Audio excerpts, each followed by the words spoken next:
আসসালামু আলাইকুম এভরিওয়ান, সবাই কেমন আছেন?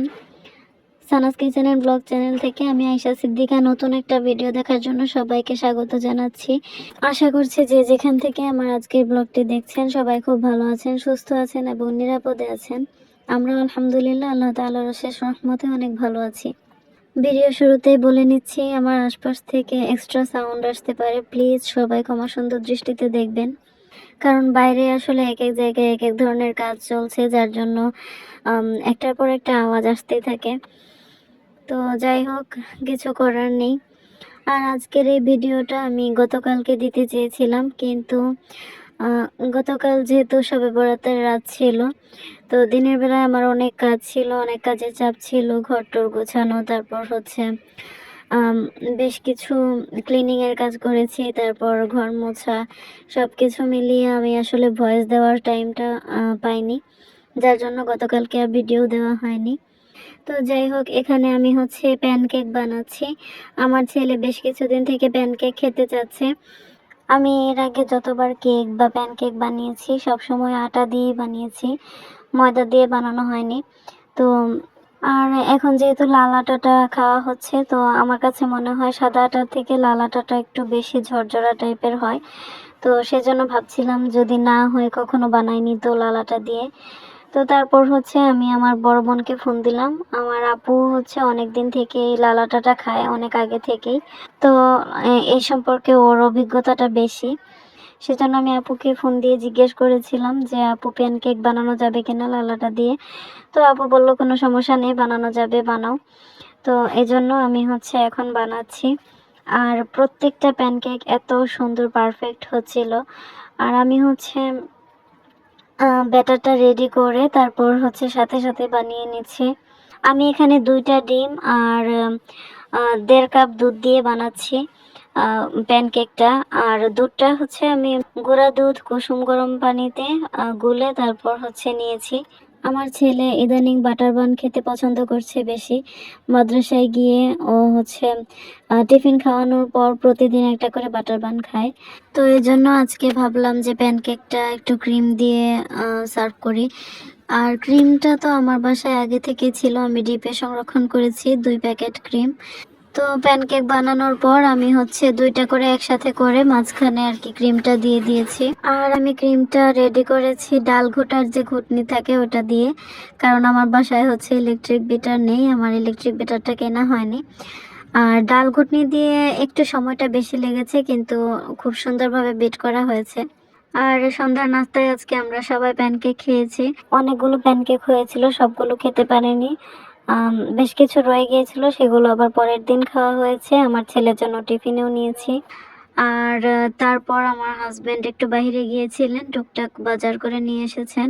এখানে 2 প্যাকেট নুডলস ছিল, তারপর 2 কেজি মসুরের ডাল ছিল, আর চিড়া নিয়ে এসেছেন। আর বেশ কিছুদিন থেকে ছেলের বাবা বলছেন ছেলের জন্য একটা টেবিল কিনবেন, মানে বাচ্চাদের যে পড়ার টেবিলগুলো হয় চেয়ার সহ সেট থাকে, তো সেরকম একটা সেট কিনবেন। তো তারপরে আমি ভাবলাম যে এখনো তো ছোট, ও তো টেবিলে বসে পড়তে চাইবে না, বিছানায় বসেই পড়তে চাইবে বা লিখতে চাইবে। আর সেটাই করে, প্রতিদিন হচ্ছে বিছানায় বসেই ওকে লেখাতে হয়। তো আমি ভাবলাম যে ছোট ছোট যে টেবিলগুলো পাওয়া যায়, যেগুলো বিছানায় রেখে হচ্ছে বাচ্চাদেরকে লেখানো যায়, সেগুলো একটা টেবিল নিয়ে আসলেই হবে এখন। যেহেতু ওকে এখন আমার হাত ধরে ধরে লেখাতে হয় বা দেখাতে হয়, তো যদি চেয়ার টেবিলের সেট নিয়ে আসে তো সেখানে আমার আসলে ওকে দেখতে বা ওকে লেখাতে সমস্যা হয়ে যাবে। তো সেজন্য আসলে ছোট একটা টেবিল নিয়ে এসেছে, এটাতে এখন লেখাতে খুব ভালো সুবিধা হচ্ছে। এটা নিয়ে আসার পরেও আমার হাজব্যান্ড বিভিন্ন ধরনের টেবিলের সেট, মানে চেয়ার টেবিলের সেট দেখছিল ফোনে। তো আমি এটা দেখার পর বুঝতে পারলাম ওনার মনের অবস্থাটা, ওর খুব ইচ্ছে করছে কিনে দিতে। তো তারপর আমি বললাম যে এখন কিনে তো রেখেই দিতে হবে, তো একটু বড় হোক তারপর না হয় কিনে দিও। তো তারপর হচ্ছে আবার বুঝতে পেরেছেন। তো যাই হোক, এদিকে আমি হচ্ছে রান্না করছিলাম পরের দিন দুপুরবেলা। আজকে দুপুরে খুব বেশি রান্না করব না, আগে থেকে কিছু খাবার ছিল, আজকে হচ্ছে ট্যাংরা মাছের তরকারি আর আলু ভর্তা আছে, যার জন্য এখন শুধুমাত্র মসুরের ডাল রান্না করব। আর ডালটা আমি খুব ঘন করে রান্না করছি আজকে। প্রথমে আমি ডালটা সিদ্ধ করে রেখেছি, আর এখন হচ্ছে মশলা কষিয়ে একটু অন্যরকম ভাবে রান্না করব মসুরের ডালটা আজকে। খুবই মজা হয় এভাবে রান্না করলে। তো আমার নর্মালি মসুরের ডাল হচ্ছে একদম পাতলাটা পছন্দ, আর নয়তো হচ্ছে এইভাবে একটু ভুনা টাইপের, মানে ঘন করে রান্না করলে এটা ভালো লাগে। তো ঘন করে রান্না করলে আসলে এইভাবে মশলা কষিয়ে রান্না করলে আমার কাছে ভালো লাগে। মাংসে যে মশলাগুলো দেওয়া হয় সেই সব ধরনের মশলা দিয়ে তারপর মশলাটা কষিয়ে সিদ্ধ করা ডালটা দিয়ে দিলাম। তারপর নেড়ে চেড়ে মশলার সাথে খুব সুন্দর করে মিশিয়ে নিচ্ছি। আর এই ডালটা বিশ্বাস করেন আপুরা এত মজা হয়েছিল, যদি আপনারা রান্না করে খেয়ে থাকেন তাহলে অবশ্যই বুঝতে পারবেন। আর যারা খাননি তারা অবশ্যই একবার ট্রাই করে দেখতে পারেন। এই ডাল হলে আর কিচ্ছু লাগবে না।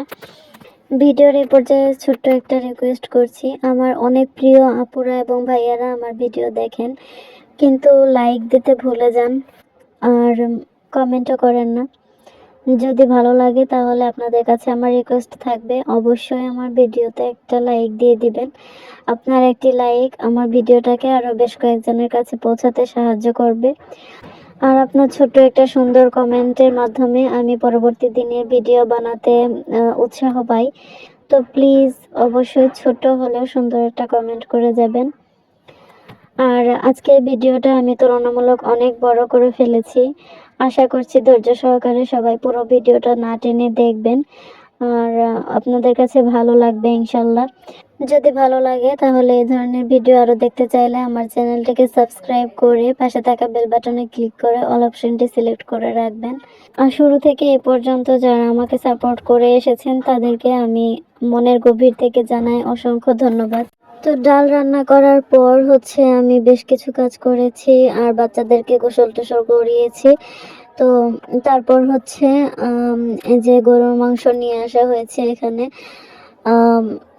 একজন ব্যবসায়ী ভাই, মানে মুদি দোকানদার আর কি, ওনার কাছ থেকে আমাদের চাল ডাল বা শুকনা বাজার যা কিছু লাগে সবকিছু কেনা হয়। তো ওনারা বেশ কয়েকজন মিলে হচ্ছে গরু কিনে জবাই করেছেন। তো গাই গরু ছিল। আমার হাজব্যান্ডকেও বলেছিল, তো আমার হাজব্যান্ড হচ্ছে ওখানে রাজি হয়ে যায় আর বলেও আসে যে ঠিক আছে আমিও নিব। তো বাসায় আসার পর যখন বললো আমি তো এক প্রকার রেগে গিয়েছিলাম যে গাই গরু শুনে আর কি আমার ভালো লাগছিল না নিতে। তো যাই হোক পরে বলছে যে কথা দিয়ে এসেছে এখন আবার না করে কিভাবে। আর ওর আসলে নেওয়ার একটা কারণও আছে। তো আমাদের আসলে অনেকদিন থেকে গরুর মাংস কেনা হচ্ছে না, কারণ আমার পরিবারে আমি একাই শুধু গরুর মাংস পছন্দ করি, আর কেউ না। বাচ্চাদের বাবা খুব একটা গরুর মাংস পছন্দ করে না, ওরা সবাই হচ্ছে চিকেন লাভার। তো যাই হোক এজন্য। আর যখন আমার হাজবেন্ড গরুর মাংস কিনেন তখন একসাথে 3 থেকে 4 কেজি কিনে নিয়ে আসেন। তো আমি যেহেতু একাই পছন্দ করি তো আমার অনেক দিন চলে যায়।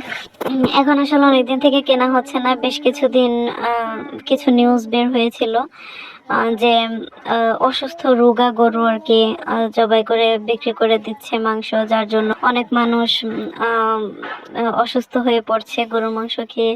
তো এইসব নিউজ দেখে আমার হাজব্যান্ড মাঝখানে অনেকদিন গরুর মাংস কিনেননি। এখন ওনারা যেহেতু নিজেরা গরু কিনে তারপর জবাই করে মাংস নিবেন, তো এই কারণে আসলে উনি রাজি হয়ে গেছেন। তো যাই হোক এই হচ্ছে ব্যাপার। এখানে ভাগে হচ্ছে 2 কেজি 800 গ্রামের মতো মাংস পড়েছিল। তো সবকিছু গুছিয়ে নিয়েছি আর রাতের বেলায় হচ্ছে কিছুটা পরিমাণে মাংস রান্না করেছি দেশি আলু দিয়ে। আসলে দেশি নতুন আলু দিয়ে গরুর মাংস বা মুরগির মাংস রান্না করলে অনেক মজা লাগে খেতে। আর যেহেতু আলু দিয়েছি তো হালকা একটু ঝোলও রেখেছি, কারণ আলু দিয়ে আসলে মাংস ভুনা করলে খুব একটা ভালো লাগে না, একটু ঝোল রাখলেই ভালো লাগে খেতে। আর আলুটা দেওয়ার কারণ হচ্ছে আপনারা তো জানেন যারা আমার ভিডিও রেগুলার দেখেন, আমার পরিবারের সবাই হচ্ছে মাংসর চেয়ে আলুটা বেশি পছন্দ করে। তো আর গরুর মাংস যেহেতু ওরা খুব একটা পছন্দ করে না, আলুটা খাবে অবশ্যই। আর এই যে এদিকে ডালও ছিল, দুপুরে যে ডাল রান্না করেছি ওইটা। তো এখানে আমি ভাত নিয়েছি রাতের খাবারের জন্য। আর কেউ আবার ভাববেন না রাতের বেলায় এত ভাত খাচ্ছেন, আমি কিন্তু বাচ্চাদেরকে খাইয়ে তারপর খাবো, তো সবার জন্য একসাথেই নিয়ে নিয়েছি। আগের আলু ভর্তাও ছিল, সেটা নিয়েছি, আর সাথে হচ্ছে শসা কেটে নিয়েছি, আর কাঁচামরিচও নিয়েছি 2টা। আমার ইদানিং একটু ঝাল ঝাল খাবার খেতে খুব ভালো লাগছে তাই। তো আজকের মতো এখানে বিদায় নিচ্ছি, আবার ইনশাল্লাহ কথা হবে নতুন কোনো ব্লগে। সে পর্যন্ত সবাই ভালো থাকবেন, সুস্থ থাকবেন এবং আমাদের জন্য দোয়া করবেন। আল্লাহ হাফেজ, আসসালামু আলাইকুম।